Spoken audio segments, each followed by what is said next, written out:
Take a look at the United States. In recent years, as the number of active military conflicts has increased, people have started to wonder if an attack on the U.S. is possible, or who knows, even an invasion. However, the reality is that due to geography, demographics, and logistics, such scenarios are highly unlikely. Especially in a traditional sense, and by any foreign power. To invade the mainland U.S., any country would need a level of organization and logistics that few can pull off. Well, except maybe the U.S. itself. But let's try to imagine that this really happened. The invasion is in full swing, and I need a cup of coffee to figure out which states in America nobody will ever be able to conquer.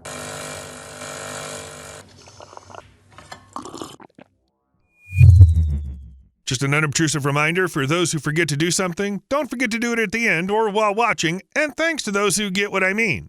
So what kind of challenges would the enemy forces run into if they invaded the U.S.? We discussed this pretty recently, so I won't bog you down with details at the beginning of the video. I'll just mention that any troops attempting to land and set up on the West Coast are going to be in a really tough spot. The U.S. Navy, using military bases like those in Hawaii, Washington State, and California, will fend off any direct attacks on the coast.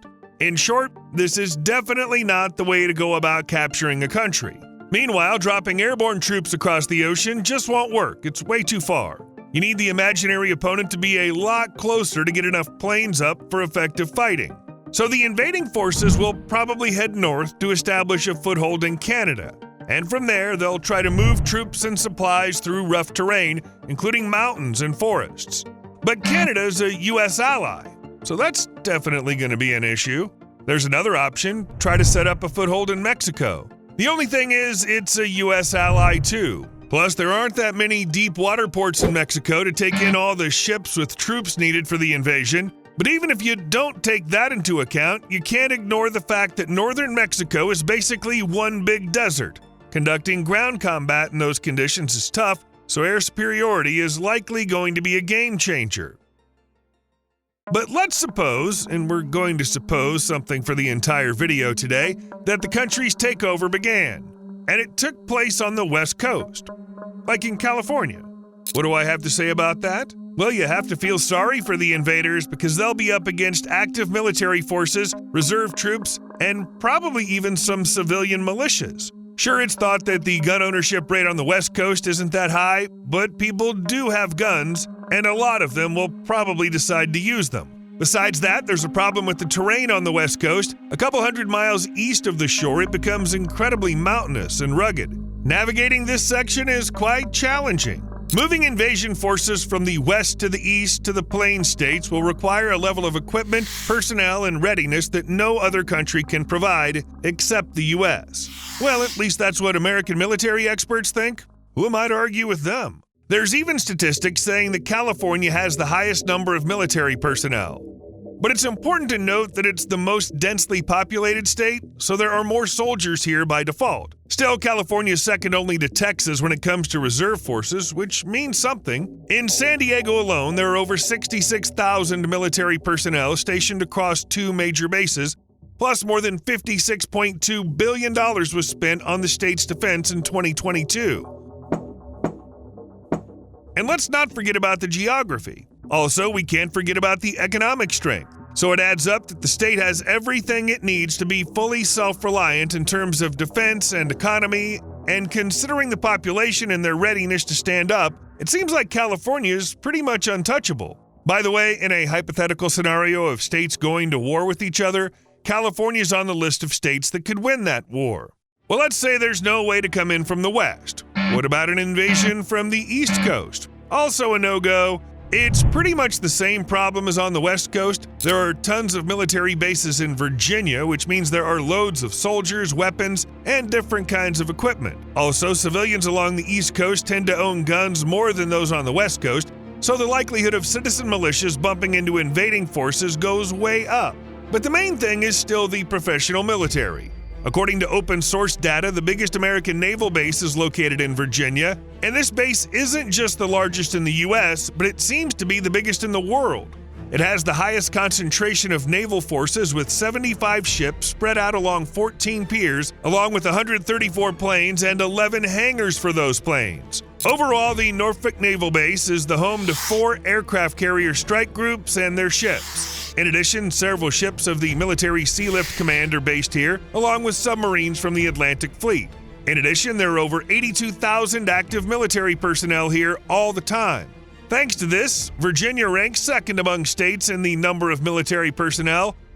It's also in the top 5 states with the most reserve troops and the highest concentration of service members.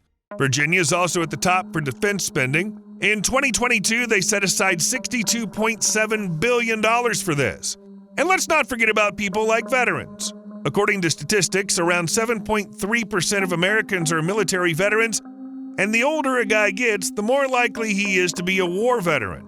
Virginia especially has a pretty high rate of residents who are veterans. The state comes in second place. Alaska's number 1. Why am I even talking about veterans? Because these people shouldn't be written off during times of invasion. Veterans are people who have real, practical experience in military operations. And if you picture a veteran as someone elderly, you're mistaken. Often they're just adults, sometimes even relatively young people who've returned from war and ended their military careers. But their experience and skills haven't gone anywhere. Along with human resources, strategic geography is also helpful here. Virginia is reinforced by various natural defenses like the Appalachian Mountains to the west and Chesapeake Bay to the east. These geographical features create natural barriers that can resist invading forces. The Shenandoah Valley, acting as a natural corridor, adds another layer of protection. In general, the combination of Virginia's natural features and military makes it one of the hardest states to invade, even though it still doesn't have the unmatched resilience of Texas. But let's save Texas for later. For now, I'd like to take a look at the states in terms of their military numbers. As of September 2023, there were 2.63 million service members in the U.S., including active duty personnel, reservists, and civilian employees based in the country.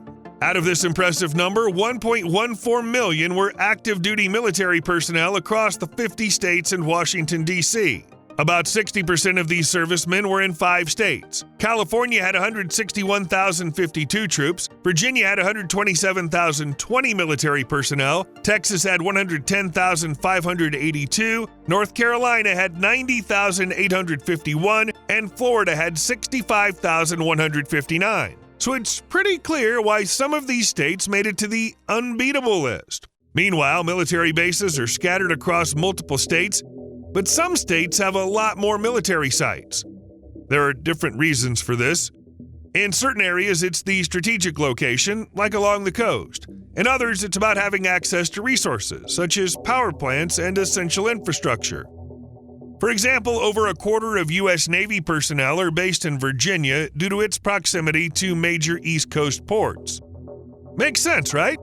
Definitely. And 40.3 of Marine Corps members are stationed in the aforementioned California, thanks to the recruiting station in San Diego. This is where new recruits from the western 2/3 of the U.S. go for training, so yeah, there are a lot of service members here. On top of that, California has 25.8% of active duty Navy service members. But all of this, let's say, are the usual states. And then there's Alaska. And Alaska is something unique. Literally an ice fortress on the far reaches of America. The remote location and rugged terrain of Alaska make it nearly inaccessible. With all these mountain ranges, icy landscapes, and vast uninhabited spaces, any invading forces would face huge logistical challenges just getting to the state. Most of the 34,000 miles of Alaska's coastline is practically off limits for landing troops, and any ground invasion would have to go through Canada. And not just through Canada, but tackling one of the wildest terrains in North America, which is tough even for seasoned pros who've spent their whole lives working in conditions like these. And let's not forget about the freezing cold in Alaska. In winter, temperatures in some areas drop to minus 80 degrees Fahrenheit. In conditions like that, it's tough just to survive, let alone fight. There's definitely someone to fight here. Alaska's relatively small population of 733,000 is balanced out by a strong military presence. Over 20,000 active duty troops are stationed in the state, plus another 7,266 from the National Guard and Reserve. This is the highest concentration of military personnel if one adjusts the number of military forces so that it's independent of state population. There are 9 major military bases here, including Fort Greely, home to the U.S. Missile Defense System. This includes Joint Base Elmdorf-Richardson near Anchorage, home to an F-22 fighter squadron, as well as Eielson Air Force Base near Fairbanks, which hosts 2 F-35 squadrons. Even on a technical level, that's some serious firepower. And that's just the tip of the iceberg. Among other things, Alaska has the highest percentage of residents who are military veterans. And another thing, which is really important, Alaska has strategic value in missile defense.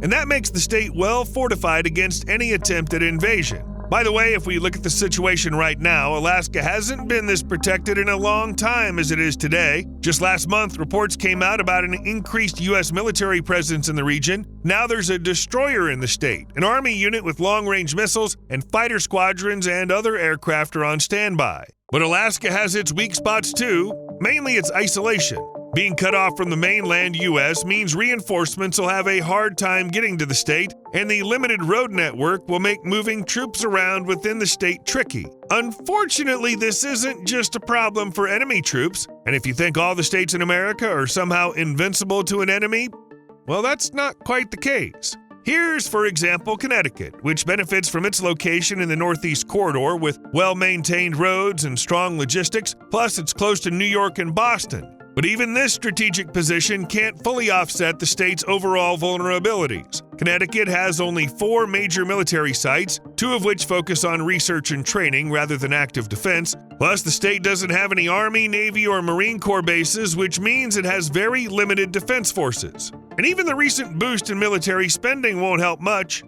In short, Connecticut has pretty slim chances of fending off a potential invasion. The situation in Vermont's even worse. The mountainous terrain of Vermont gives it some natural advantages for defense, especially for guerrilla warfare. However, the rural landscape of the state also complicates logistics, not just for the enemy, but for American troops as well. Just 2 military bases and 290 active duty soldiers don't really help with defense. Plus, there's a limited military budget and transportation issues. So it's no surprise that Vermont's one of the weakest states in terms of defense. But there's also Rhode Island, and that's the weakest link. No offense, it's just that Rhode Island's small size makes it vulnerable to any large-scale invasion. There are only 3 military bases here and about 3,000 active duty personnel, plus a limited budget and flat geography. However, the state's weakness in terms of defense doesn't make it dangerous. Danger has a whole different set of criteria. For example, Maryland and Virginia might be considered dangerous because they're so close to Washington. That's because the capital will be the first target in any nuclear war. The Pentagon, the White House, Congress, and the whole administration are based in this city, so it makes sense that this is where they'd strike. States like Montana and North Dakota, with their numerous nuclear weapons and launch sites, can also be major targets. On the West Coast, in Colorado, Montana, North Dakota, and Wyoming, there are whole clusters of such targets. Some of them include nuclear power plants. And another 90 nuclear power plants are located in Alabama, Arizona, Maryland, New Jersey, Pennsylvania, and Tennessee. They're all potential targets. You know, all cities are seen as dangerous because that's where most financial institutions are. Still, if there's a big nuclear attack, does it really matter where the missiles land? I'm not sure. Let's imagine that these strikes are aimed at preventing any retaliation. In that case, the initial targets of the enemy will be relatively far from large groups of people, except for Washington, D.C., because it'll be hit no matter what. Here's a map of how that would look. You see that the targets are a bit off from the big cities, and that's done on purpose. The places were chosen this way to minimize the risk to lives in case of an attack. Well, with that in mind, it's tough to talk about danger and safety because whole regions will suffer. The zones of impact are just huge. This is the most accurate map of a nuclear attack and a demonstration of how radioactive fallout would spread, available in 2024. That's the way nuclear weapons work. Nobody can truly feel safe from the threat of nuclear war. But let's not dwell on the really sad stuff. I still hope that a nuclear war never happens. Instead, let's remember Texas, which isn't called the hardest state to conquer for nothing. Texas is a formidable force in every way. First of all, it ranks 3rd among states for the number of military personnel and 1st for the number of reserve forces. over 177,000 military members. That's a lot, but it's just the tip of the iceberg because some of the largest military bases in the world are located here, like Fort Cavazos and Fort Bliss. The total area of the state is nearly 270,000 square miles, making it almost impossible for any invader to conquer it quickly. Texas' varied geography brings an extra layer of defense. From deserts and forests to rivers and plains, every landscape will challenge invading forces, and rivers will act as natural borders throughout the state. You also can't forget about something called Texas pride. Besides military strength and geographical locations, there's a strong sense of pride among Texans. The mindset of the residents can push them to rise up and defend their state even without the military officially involved. I wouldn't be surprised if the military doesn't even make it in time. Texans will handle everything themselves. And don't forget that Texas is often seen as a state with some of the loosest gun laws in the United States. You know what I'm talking about. By the way, remember I mentioned that hypothetical scenario of all the states going to war with each other? Well, Texas, along with California, is among the states that could win this civil war. The state of Texas is such a significant territory that the U.S. would likely commit all available resources to its defense. Its geographic importance positions it as a central point for internal and international shipping. Moreover, Texas is a leader in oil and gas production, and it boasts the largest highway network in the country, which is essential for economic activity. Also, this is where the Lyndon B. Johnson Space Center is located. It's the place where NASA builds spaceships, gets ready for flights, and trains astronauts. I don't know if anything could be more important than that. Camels on duty. I just mentioned that Texas is the toughest state in the U.S., but it used to be even harder for the enemy to reach, and that's because camels were on guard duty. No, they weren't spitting on everyone. They had a way more important job. It all started back in the 1830s when the westward expansion of the U.S. was pretty tough. Deserts, heat, and mountains made it hard for people and animals to get around. In 1836, U.S. Army Lieutenant George Crossman came up with an unusual solution, using camels. After all, who's better suited for the deserts than they are? But this idea went ignored until 1847 when it caught the attention of Mississippi Senator Jefferson Davis, and then Congress just laughed it off. Time went on, and eventually Davis managed to convince Congress that camels were absolutely necessary. In 1855, he finally got funding of $30,000 to buy the animals. That's when the tests started, showing what camels were really capable of.